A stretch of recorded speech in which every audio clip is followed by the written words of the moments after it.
Boom! Welcome back for another Rugby Facts, Insights and also Reviews. There you have it, the end of the Tri-Nations tournament. Want to know more? Let's go!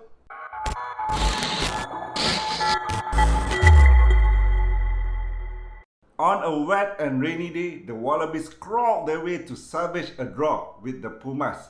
Before we get to the match review, if you haven't subscribed, tackle the subscribe button and also smash the bell button to get notifications on my new video. Argentina proved many of us wrong coming into this tournament. When we read about the challenges, even coming to Australia to participate in this tournament, they don't have world-class players, but they have big and experienced players to work with. One thing that Argentina has been consistent is their defensive line, and they showed us week in, week out against the All Blacks and also the Wallabies. The defense was always one of our standards. Like, it was always something in our DNA. And when they wanted to judge themselves on how they were performing, they started talking about defense and individual tackles and stuff like that. And I think today, throughout the whole competition, we have a world-class defense, definitely. Everything that has happened to the Pumas in this year's campaign has not affected them at all on the field. And this week has even worse and difficult for them, as they had to play without their captain, Pablo Matera, and also two of their best players. Argentina fought tirelessly against a Wallabies attack and denied them many attempts on trying to score a try in the first half. They are very organised in their defensive line, but they considered many penalties due to ill discipline. I think it was 5 or 6 penalties in a row in the first 20 minutes. Their patience on diverting and defending the Wallabies attack paid off when a line-out set piece in their own half pushed them forward 30 to 40 meters until their scrum half Escura made a line break and gave the winger Delgi the opening try for Argentina. It is a very organised play that the Wallabies failed to defend properly. The Pumas did not hold the ball long in the first half, yet they still managed to score a try.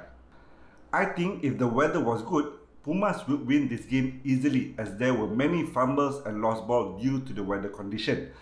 The best player on the field, I would say, is Facundo Issa. The 27-year-old filled the gap that Pablo Matera left with hard tackles and also superb defending effort.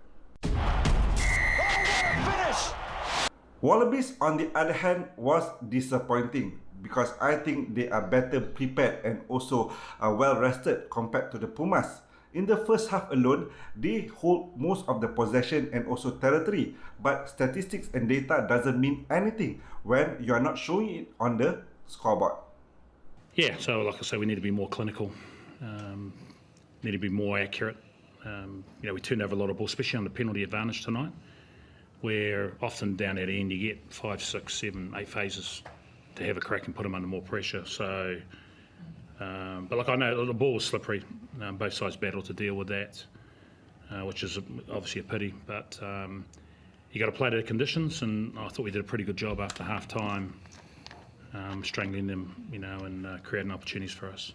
The weather again did not help them much either, as they were not clinical enough in their attacks and the execution was poor. The return of James O'Connor in the fly half did not make any difference at all, as the backline failed to find any rhythm in their attacks. The red card of Salakai Loto in the last 20 minutes of game showed the ill discipline of the Wallabies, and that was the second red card of this tournament for the Wallabies. Michael Hooper scored a try in the 68th minute and survived the gritty scare of the Pumas. Despite some inconsistent passing from Nick White, I think he is the best player on the field for the Wallabies, as he is consistently finding cracks in the Pumas defense line, and his decision making is favourable to the Wallabies. 1 win in 6 test matches and the third draw for the Wallabies in this year's campaign shows that there is a lot of work needs to be done by Dave Rennie for the Wallabies. Reece Hodge had the chance to win it for the Wallabies in all 3 draws, but I think there was a lot of pressure for him to deliver. With the game and 16 all for the Wallabies and also the Pumas, the All Blacks retained the Tri-Nations trophy again this year. And there is a lot more to look forward to for Southern Hemisphere Rugby in 2021. 3 more years before the World Cup, and we are seeing there's a lot more improvement to be made for all teams. I think that's all from me. Don't forget to like this video and also tackle the subscribe button to know more about rugby facts, insights and also reviews. Till the next video, boom!